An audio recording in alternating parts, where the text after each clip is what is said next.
ಎಲ್ಲರಿಗೂ ನಮಸ್ಕಾರಗಳು. ಇವತ್ತಿನ ವಿಡಿಯೋದಲ್ಲಿ 38 ಸೈಜ್ ಬ್ಲೌಸ್ನ ಅಳತೆಯನ್ನು ಯಾವ ರೀತಿ ತಗೊಳ್ಳೋದು ಅಂತ ನಾನು ತಿಳಿಸ್ಕೊಡ್ತಾ ಇದ್ದೀನಿ. ನಾನಿಲ್ಲಿ ತೋರಿಸ್ತಾ ಇರೋದು 38 ಸೈಜೇ ಆದ್ರೂ ಅಳತೆಗಳು ಕೆಲವೊಂದು ಬೇರೆನೇ ಇರುತ್ತೆ. ಕೆಲವರಿಗೆ ತೋಳನ ಅಳತೆ ಬೇರೆ ಇರುತ್ತೆ, ಈ ಆರ್ಮಲ್ ರೌಂಡಿಂಗು ಬೇರೆ ಇರುತ್ತೆ. ಹಾಗೆ ಸೊಂಟದ ಸುತ್ತ ಅಳತೆನೂ ಹೆಚ್ಚು ಕಡಿಮೆ ಇರುತ್ತೆ. 38 ಸೈಜು ಇದ್ರೂ ತುಂಬಾ ಇರುತ್ತೆ, ಉದ್ದ ಹೆಚ್ಚು ಕಡಿಮೆ ಬರ್ಬೋದು. ಹಾಗೆ ಇಲ್ಲಿ ಕೂಡ ನೋಡಿ, ಈ ರೌಂಡಿಂಗಲ್ಲೂ ಕೂಡ ಹೆಚ್ಚು ಕಡಿಮೆ ಬರುತ್ತೆ. ಕೆಲವರಿಗೆ ತೋಳು ದಪ್ಪ ಸಣ್ಣ, ಬಾಡಿ ದಪ್ಪ ಸಣ್ಣ, ಆ ಥರ ಎಲ್ಲ ಬರುತ್ತೆ. ಫ್ರಂಟ್ ಡೀಪು, ಬ್ಯಾಕ್ ಡೀಪು ಪ್ರತಿಯೊಂದೂ ಹೆಚ್ಚು ಕಡಿಮೆ ಬ್ಲೌಸ್ನಲ್ಲಿ ಬರುತ್ತೆ. ಹಾಗಾಗಿ ನೀವು ಯಾವ ಬ್ಲೌಸನ್ನ ತಗೊಂಡು ಹೊಲಿಬೇಕಂತಿದ್ದೀರಾ ಅಳತೆನ, ಆ ಬ್ಲೌಸನ್ನ ತಗೊಳ್ಳಿ. ನೀವು ಅದನ್ನು ನೀಟಾಗಿ ಐರನ್ ಮಾಡಿ ಇಟ್ಕೊಂಡು ಆನಂತರ ಅಳತೆನ ತಗೊಳ್ಳಿ. ನಿಮ್ಮ ಬ್ಲೌಸ್ನ ಅಳತೆ ಎಷ್ಟು ಬರುತ್ತೋ ಅದನ್ನು ನೀವು ಒಂದು ಪೆನ್ನು, ಒಂದು ಪೇಪರ್ನ ಇಟ್ಕೊಂಡು, ಇಲ್ಲ ಒಂದು ಬುಕ್ ಆದರೂ ಇಟ್ಕೊಂಡು ನೀವು ಬರ್ಕೊಳ್ಳಿ. ಆವಾಗ ನಿಮಗೆ ಮಾರ್ಕಿಂಗ್ ಮಾಡೋದಕ್ಕೆ ಈಸಿ ಆಗುತ್ತೆ. ನಾನು ಇವಾಗ ತೋರಿಸ್ತಾ ಇರೋದು 38 ಸೈಜ್ ಬ್ಲೌಸ್ನ ಅಳತೆನ ಯಾವ ರೀತಿ ತಗೊಳ್ಳೋದು ಅಂತ ತಿಳಿಸ್ತಾ ಇದ್ದೀನಿ. ಇಲ್ಲಿ ಭುಜದ ಸ್ಟಿಚಿಂಗ್ ಆಗಿರುತ್ತಲ್ಲ, ಇಲ್ಲಿಂದ ತಗೊಳ್ಳಿ. ಹಾಗೆ ಉದ್ದ ತಗೊಳ್ಳುವಾಗ ಮತ್ತು ಈ ಆರ್ಮೋಲ್ ರೌಂಡಿಂಗ್ ತಗೊಳ್ಳೋದು, ಬ್ಯಾಕ್ ಡೀಪು ಈ ಥರದ್ದೆಲ್ಲ ತಗೊಳ್ಳೋದನ್ನ ನೀವು ಬ್ಯಾಕ್ ಸೈಡಿಂದನೇ ಅಳತೆನ ತಗೊಳ್ಳಿ. ಫ್ರಂಟಿಂದ ತಗೊಂಡ್ರೆ ನಿಮಗೆ ಹೆಚ್ಚು ಕಡಿಮೆ ಬರುತ್ತೆ. ಯಾಕೆಂದರೆ ಇಲ್ಲಿ ನಾವು ಒಂದು 1/2 ಇಂಚು ಇದನ್ನು ತೆಗೆದಿರ್ತೀವಿ, ಶೇಪ್ನ ತೆಗೆದಿರ್ತೀವಿ ಫ್ರಂಟಲ್ಲಿ. ಹಾಗಾಗಿ ಈ ಆರ್ಮೋಲ್ ರೌಂಡಿಂಗ್ ಕರೆಕ್ಟಾಗಿ ಬರಲ್ಲ ಫ್ರಂಟ್ ಸೈಡಿಂದ ಅಳತೆ ತಗೊಂಡ್ರೆ. ನೀವು ಉದ್ದ ಮತ್ತು ಇದನ್ನೆಲ್ಲ ತಗೊಳ್ಳುವಾಗ ಬ್ಯಾಕ್ ಸೈಡಿಂದನೇ ತಗೊಳ್ಳಿ. ಇಲ್ಲಿಂದ ಇಟ್ಟು ನೀಟಾಗಿ ತಗೊಂಡ್ರೆ 14 ಇಂಚು ಉದ್ದ ಇದೆ. ಬ್ಲೌಸಿನ ಉದ್ದ 14 ಇಂಚನ್ನ ಬರೆದಿಟ್ಕೊಳ್ಳಿ.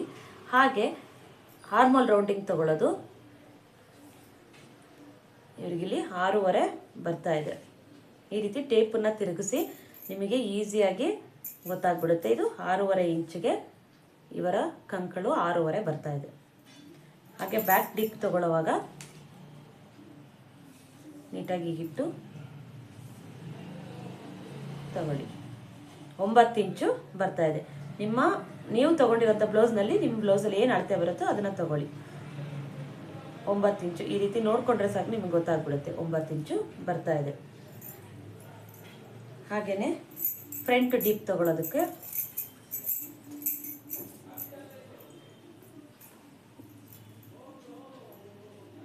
ಇಲ್ಲಿಂದ ಇಟ್ಟು ಈಗ ನೋಡಿದ್ರೆ ಸಾಕು, ನಿಮಗೆ ಬರುತ್ತೆ 7.25 ಬರ್ತಾ ಇದೆ, 7.5 ಬರ್ತಾ ಇದೆ. ಹಾಗೆ ಈ ನೆಕ್ಕು ಕಟ್ಟಿಂಗನ್ನು ಮಾಡ್ಕೊಳ್ಳೋದು ತುಂಬ ಕನ್ಫ್ಯೂಸ್ ಇರುತ್ತೆ ಕೆಲವರಿಗೆ. ಇದಕ್ಕೆ ಈಸಿಯಾಗಿ ನಾನೆಲ್ಲ ತಿಳಿಸಿದ್ದೀನಿ, ವಿಡಿಯೋಗಳಿದೆ ನೋಡಿ. ನೀವು ಇಲ್ಲಿಂದ ಇಲ್ಲಿ ಇಟ್ಟರೆ ಸಾಕು, ನಿಮಗೆ ಗೊತ್ತಾಗ್ಬಿಡುತ್ತೆ. ಇದು 2 ಇಂಚಿಗಿದೆ ನೆಕ್ಕು. 2 ಇಂಚಿಗೆ ಮಾರ್ಕ್ ಮಾಡಿ ಕಟ್ಟಿಂಗನ್ನು ಮಾಡಬೇಕು. ನಾನು ನೆಕ್ಸ್ಟ್ ಮಾರ್ಕಿಂಗ್ ಮಾಡೋವಂಥ ವಿಡಿಯೋ ಮಾಡ್ತೀನಿ, ಅದರಲ್ಲಿ ನಿಮಗೆ ಇದೆ ತಗೊಳ್ಳೋದು ಅನ್ನೋದು, ಅದನ್ನು ನೋಡಿದ್ರೆ ನಿಮ್ಗೆ ಗೊತ್ತಾಗುತ್ತೆ. 2 ಇಂಚಿಗೆ ಬರ್ತಾ ಇದೆ. ಹಾಗೆ ಚೆಸ್ಟ್ ಮೆಜರ್ಮೆಂಟ್ನ ತಗೊಳ್ಳೋದು ತಿಳಿಸ್ತೀನಿ. ಈ ಕಂಕಳಿನ ಜಾಯಿಂಟ್ ಇರುತ್ತಲ್ವ, ಇಲ್ಲಿಂದ ಹೀಗೆ ತಗೊಳ್ಬೇಕು. ಎಳೆದೆಲ್ಲ ತುಂಬ ಎಳಿಬೇಡಿ. ಇಲ್ಲೇನಿದೆ ಉಕ್ಸು ಹಾಕಿರ್ತೀವಲ್ಲ, ಉಕ್ಸ್ ಪಟ್ಟಿ ಕಡೆಯಿಂದನೇ ಅಳತೆ ತಗೋಬೇಕಿದು. ಇಲ್ಲಿಂದ ಈ ಕಂಕಳ ಕಡೆಯಿಂದ ಇಲ್ಲಿಗಿಟ್ಟು ನೋಡಿದ್ರೆ ನಿಮಗೆ ಬರುತ್ತೆ 9.5 ಬರ್ತಾ ಇದೆ. ಇದನ್ನು 4 ಭಾಗ ಮಾಡಿದ್ರೆ ಎಷ್ಟಾಯಿತು, ಈ ರೀತಿ ಟೇಪಲ್ಲೇ ನೀವು 9.5 ಇದೆಯಲ್ಲ ಹೀಗೆ ಮಾಡಿ ನಿಮ್ಗೆ ಈಸಿಯಾಗಿಯೇ ಗೊತ್ತಾಗ್ಬಿಡುತ್ತೆ. 4 ಭಾಗ ಮಾಡಿದ್ರೆ ನೋಡಿ 38ಗೆ ಬರ್ತಾ ಇದೆ. ಇದು 38 ಸೈಜ್ನ ಅಳತೆ ತಗೊಳ್ಳೋದು. ಇಲ್ಲಿಂದ ತುಂಬ ಎಲ್ಲ ಎಳೆದೆಲ್ಲ ತಗೊಳ್ಬೇಡಿ, 9.5 ಬರ್ತಿದೆ. ಹಾಗೆ ಸೊಂಟದ ಅಳತೆ ತಗೊಳ್ಳೋದನ್ನು ಇದೇ ರೀತಿಯಾಗಿ ತಗೊಳ್ಳಿ. ಈ ರೀತಿ ನಿಧಾನವಾಗಿ ಟೇಪನ್ನು ಸಮನಾಗಿ ಇಟ್ಕೊಂಡು ಬನ್ನಿ. ಲೂಸ್ ಎಲ್ಲೂ ಬಿಡಬೇಡಿ, ಬ್ಲೌಸ್ನಾಗಲಿ ಮತ್ತು ಟೇಪನ್ನಾಗಲಿ ಲೂಸ್ ಎಲ್ಲೂ ಬಿಡಬೇಡಿ. ನೀಟಾಗಿ ನೋಡಿಕೊಂಡು ತಗೊಳ್ಳಿ. ಅಳತೆ ಬಂದು 32.5 ಬರ್ತಾ ಇದೆ. ಇದನ್ನು ಮಾರ್ಕಿಂಗ್ ಮಾಡೋ ವಿಡಿಯೋದಲ್ಲಿ ನಾವು ಎಷ್ಟೆಷ್ಟು ತಗೊಳ್ಬೇಕು ಏನು ಅಂತ ನೀಟಾಗಿ ನಾನು ನೆಕ್ಸ್ಟ್ ವಿಡಿಯೋದಲ್ಲಿ ಮಾರ್ಕಿಂಗ್ ಮಾಡೋ ವಿಡಿಯೋದಲ್ಲಿ ತಿಳಿಸ್ಕೊಡ್ತೀನಿ. ಇಷ್ಟೇ ಬ್ಲೌಸ್ನ ಅಳತೆಗಳ ತಗೊಳ್ಳೋದು. ಈಗ ತೋಳಿನ ಅಳತೆನ ತಗೊಳ್ಳೋದು ತಿಳಿಸ್ತೀನಿ.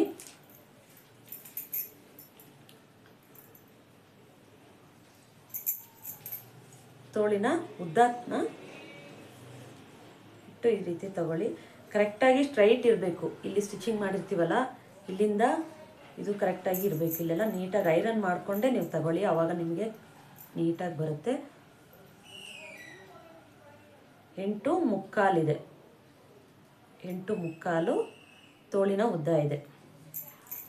ಹಾಗೆ ತೋಳಿನ ಅಗಲ ತಗೊಳ್ಳೋದು ತಿಳಿಸ್ತೀನಿ. ಇದನ್ನು ಕೂಡ ಬ್ಯಾಕ್ ಸೈಡಿಂದನೇ ನೀವು ತಗೊಳ್ಳಿ, ಆವಾಗ ಅಳತೆ ಕರೆಕ್ಟಾಗಿ ಬರುತ್ತೆ. ಈ ಕಂಕಳು ಜಾಯಿಂಟ್ ಮಾಡಿರ್ತೀವಲ್ಲ, ಇಲ್ಲಿ ಫೋಲ್ಡ್ ಆಗಿರುತ್ತೆ, ಅದು ನೀಟಾಗಿ ನೋಡಿ ತಗೊಳ್ಳಿ. ಇಲ್ಲೂ ಅಷ್ಟೇ. ಇದು 9 ಇಂಚು ಬರ್ತಾ ಇದೆ. 9 ಇಂಚಿಗೆ ಇದೆ. ಇದು ತೋಳಿನ ಅಗಲ ಬಂದು 9 ಇಂಚು. ಹಾಗೆ ಈ ರೌಂಡಿಂಗು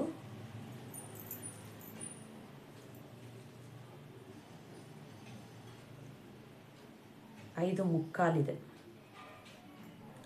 5 ಮುಕ್ಕಾಲು. ಇದನ್ನೆಲ್ಲ ಬರೆದಿಟ್ಕೊಳ್ಳಿ. ಈ ರೌಂಡಿಂಗು ತೋಳಿನ ಅಳತೆ ಅಂತ ಬರ್ಕೊಂಡ್ಬಿಡಿ. ಆವಾಗ ತೋಳಿನ ಅಳತೆ ಬರ್ಕೊಂಡು ಅದ್ರ ಕೆಳಗಡೆ ಉದ್ದ, ಅಗಲ, ರೌಂಡ್ ಇದಿಷ್ಟನ್ನು ಬರ್ಕೊಳ್ಳಿ. ಆನಂತರ ಡೌನ್ ನೀವು ತಗೊಳ್ಳೋದಾದರೆ ಇಲ್ಲಿ 7.5-8 ಇಂಚು ಮೇಲೆ ಇತ್ತು ಅಂದರೆ, 8 ಇಂಚು ಮೇಲೆ ಇತ್ತು ಅಂದರೆ ಇಲ್ಲಿಂದ 3.5 ಡೌನಿಂಗನ್ನು ತಗೊಳ್ಳಿ. ಇದು ಜಾಸ್ತಿ ಕಡಿಮೆ ಇತ್ತು ಅಂದರೆ ನೀವು 3 ಇಂಚು ತೊಗೊಂಡ್ರು ಸಾಕು. 7, 6 ಆ ಥರ ಎಲ್ಲ ಇದ್ದರೆ 3 ಇಂಚು ತೊಗೊಂಡ್ರು ಸಾಕು. 5 ಇಂಚು ತೋಳಿನ ಉದ್ದ ಇತ್ತು ಅಂದರೆ 2.5 ಇಂಚು ಡೌನ್ ತೊಗೊಂಡ್ರೆ ಸಾಕಾಗುತ್ತೆ. ಇದನ್ನು ಮಾರ್ಕಿಂಗು ಮತ್ತು ಕಟ್ಟಿಂಗ್ ಮಾಡೋ ವಿಡಿಯೋಗಳಲ್ಲಿ ಕರೆಕ್ಟಾಗಿ ತಿಳಿಸ್ಕೊಡ್ತೀನಿ. ಇಷ್ಟೇ ಬ್ಲೌಸ್ನ ಅಳತೆ ತಗೊಳ್ಳೋದು. ಎಲ್ಲ ಬ್ಲೌಸಿಗೂ ಅಳತೆ ಸೇಮೇ ತಗೊಳ್ಳೋದು. ಯಾವುದೇ ಸೈಜ್ ಬ್ಲೌಸ್ ಆದ್ರೂ ಅಷ್ಟೇ, 40 ಸೈಜ್ ಆಗಲಿ, 42 ಆಗಲಿ, 34 ಆಗಲಿ, 32 ಆಗಲಿ, ಎಲ್ಲದಕ್ಕೂ ಇದೇ ರೀತಿಯೇ ಅಳತೆನ ತಗೊಳ್ಳೋದು. ಅಳತೆನಲ್ಲೇನು ಬೇರೆ ಇರಲ್ಲ. ನೀವು ತುಂಬ ಜನ ಕಮೆಂಟ್ ಮಾಡ್ತಾ ಇದ್ದೀರಾ 40 ಸೈಜ್ದು ತೋರಿಸಿ, 42ದ ತೋರಿಸಿ ಅಂತೆಲ್ಲ ತುಂಬ ಜನ ಕೇಳ್ತಾ ಇದ್ದೀರಾ. ಆದರೆ ಅಳತೆ ಎಲ್ಲ ಒಂದೇ, ಬೇರೆ ಏನು ಅಳತೆ ಇರೋದಿಲ್ಲ. ತಗೊಳ್ಳೋ ರೀತಿ ಎಲ್ಲ ಒಂದೇ ಇರುತ್ತೆ, ಆದರೆ ಹೆಚ್ಚು ಕಡಿಮೆ ಇರುತ್ತೆ. ಕೆಲವರಿಗೆ 14 ಉದ್ದ ಇರುತ್ತೆ, ಕೆಲವರಿಗೆ 13 ಇರುತ್ತೆ, ಕೆಲವರಿಗೆ 12 ಇರುತ್ತೆ. ಅದಷ್ಟೇ ಹೆಚ್ಚು ಕಡಿಮೆ ಇರುತ್ತೆ. ಇಲ್ಲಿ ಚೆಸ್ಟ್ ಮೆಜರ್ಮೆಂಟು ಅಷ್ಟೇ. ಇದು ಕೆಲವರಿಗೆ ಕಡಿಮೆ ಇರುತ್ತೆ, ಅದನ್ನು ತಗೊಳ್ಳೋದಷ್ಟೇ ಬಿಟ್ಟರೆ ಈ ರೀತಿಯಾಗಿ ಬೇರೆ ಏನು ಎಕ್ಸ್ಟ್ರಾ ಏನು ಇರೋದಿಲ್ಲ. ನಾನು ಎಲ್ಲ ಬ್ಲೌಸ್ಗೂ ಇದೇ ರೀತಿಯೇ ಅಳತೆನ ತೊಗೊಂಡು ನಾನು ಸ್ಟಿಚ್ ಮಾಡೋದು.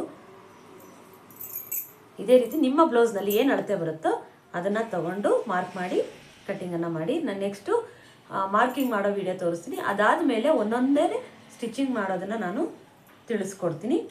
ಇದರಲ್ಲಿ ನಿಮಗೆ ಏನೇ ಡೌಟ್ ಬಂದ್ರೂ ಕಮೆಂಟ್ ಮಾಡಿ ಕೇಳಿ, ನಾನು ಅದು ತಿಳಿಸ್ಕೊಡ್ತೀನಿ.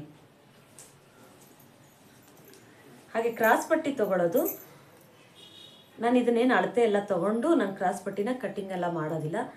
ಮಾಮೂಲಿಯಾಗಿ 3.5 ಇಲ್ಲಿ 3.5 ಇಂಚಿಗೆ ತೊಗೊಳ್ತೀನಿ ಅಷ್ಟೇ. ಮತ್ತೇನು ನಾನು ಇದರಲ್ಲೇನು ಅಳತೆನ ತೊಗೊಳಕ್ಕೆ ಹೋಗಲ್ಲ. ಇದೆಲ್ಲ ಮಾರ್ಕಿಂಗ್ ಮಾಡೋ ವಿಡಿಯೋದಲ್ಲಿ ನಾನು ಫುಲ್ಲು ಡೀಟೇಲಾಗಿ ಇನ್ನೂ ತಿಳಿಸ್ಕೊಡ್ತೀನಿ. ಧನ್ಯವಾದಗಳು.